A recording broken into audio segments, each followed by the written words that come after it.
Bonjour et bienvenue encore à ma chaîne. I'm kidding, this video isn't in French, but I will do a video in French sometime in the future, so to the 3 subscribers who still care about my French videos, stay tuned. But today, we're going to be going on another painting adventure. You know, maybe I should just call these tutorials, even though I don't know like how informative they end up being. Painting demos? You know what, we'll go with one of those. Anyways, we'll be traveling outside for the first time after quarantine with the help of Google Street View. I really wanted to do a watercolor painting of Broadway for a really cool project I've been working on, so stay tuned till the end if you want to find out what that is. No, don't skip till the end. Watch the entire video. I promise it's interesting.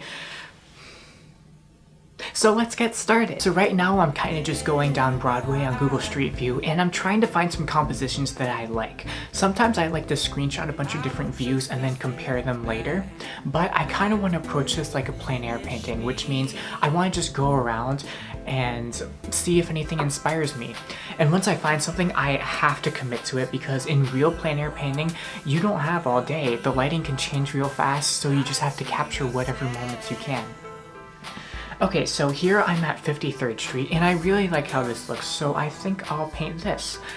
Also, another thing that's really helpful is that you can look at different Street View images from previous times and see if there's like any better lighting. But for this one, I think I'll just stick with this because it feels like a nice bright sunny day. If only we could go outside. Maybe this is just my subconscious telling me that I should get out more. After I found the view that I wanted, I screenshotted it and cropped it so it fit the size of my paper. Again, I'm using a 9x6" sheet of watercolor paper, and so let's just jump right into it.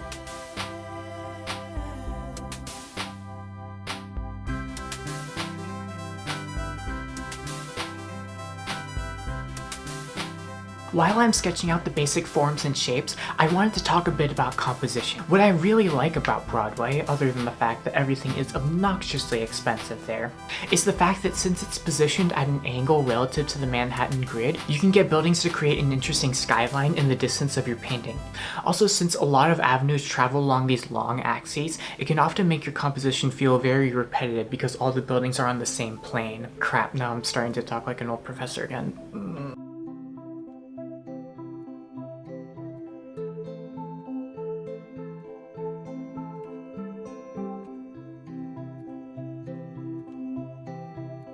I also just really like the overall color palette, and I thought that the Goldberg sign on the left is a nice touch. And even though not all the letters are visible, lately I've been really interested in incorporating typography and signage and other elements of graphic design into my paintings, so I was really happy about that.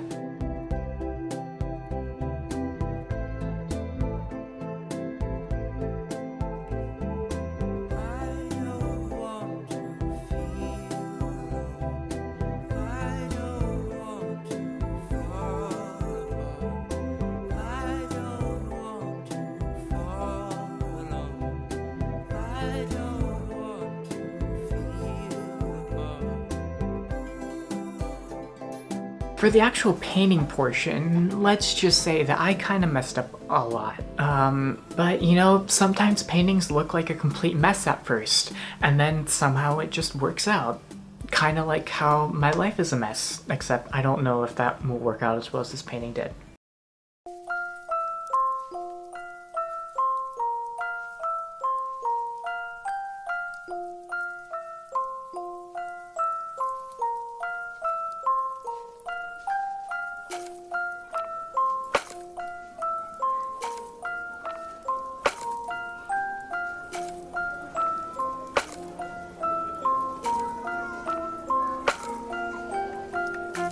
I ended up doing very light washes with lemon yellow and a tiny bit of violet to gray the yellow out a bit, and I used this as the base for most of the buildings. The ones to the right ended up getting more burnt umber and phthalo blue. I wanted to emphasize the warmness of the scene, but still keep a lot of the blues in there, so I tried to stick with a lot of cerulean blue because in my opinion that's like a warmer blue. I'm actually not sure because there are a lot of varying opinions on that.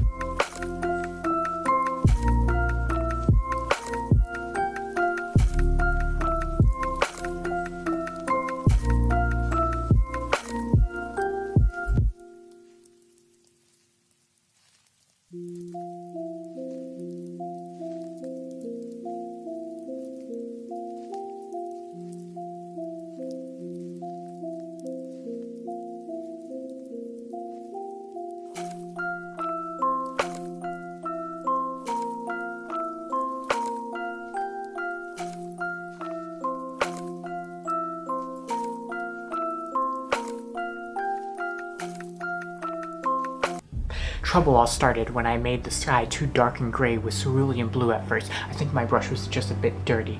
And there was no way to lighten it. To sort of fix that, I ended up just going over the top of the sky with some ultramarine blue and called it a day.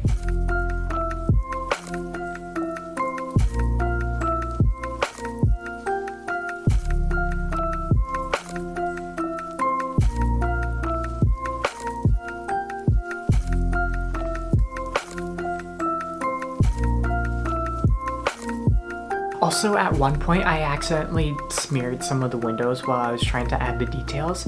So I kind of tried to cover it up by just putting a shadow there and like hoping that nobody noticed. You know, the great thing about watercolor is that if you mess up and it looks kind of sloppy, you can just pass it off as an aesthetic.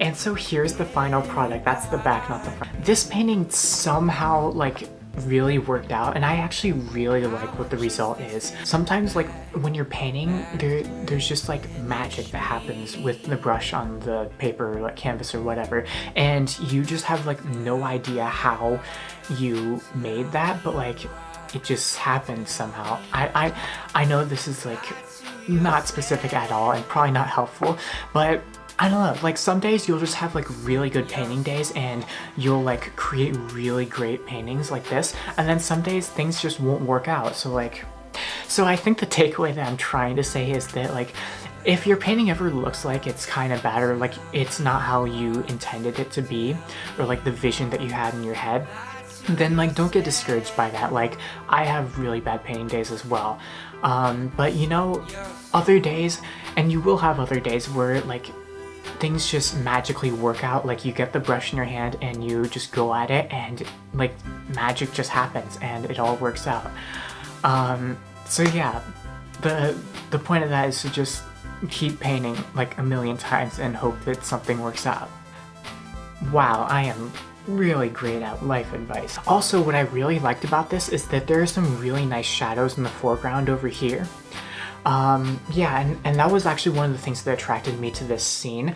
I don't know, I'm just a sucker for like really interesting shadows, especially like with the intricacy of this tree. What I kind of did for the shadows in this is that I went over like with a really light, almost like yellow ochre and burnt umber color. Actually, I think in the back there's a bit of lemon yellow in there. I use lemon yellow a lot in this one. And yeah, I just want that for the base, and I actually think I kept that base like for the street the entire way through the painting. I don't think I ever changed that color. Yeah, and then I just went over that with a lot of purple. I like to make my shadows very purple. I mean, that's just like a personal choice. I think purple like works really well for shadows. And so then I'd kind of just like tap in all the different shapes, like the funky shadows that appear. And yeah, that's kind of just how that happens. I was also really nervous about like how the cars would turn out, because every single time I try to paint cars, they end up looking really demented. Like, I don't know, I've never drawn a good car, but like I said, just make it kind of sloppy and then pass it off as an aesthetic. So that's kind of what I just did. So like the brushwork is really loose on all of these, but it gives enough suggestion that these are like, you know, cars, I guess, that like it actually ends up working out pretty well. Anyways, like usual, if you want this painting, you can find it on my Etsy shop. And now for the time you have all been waiting for.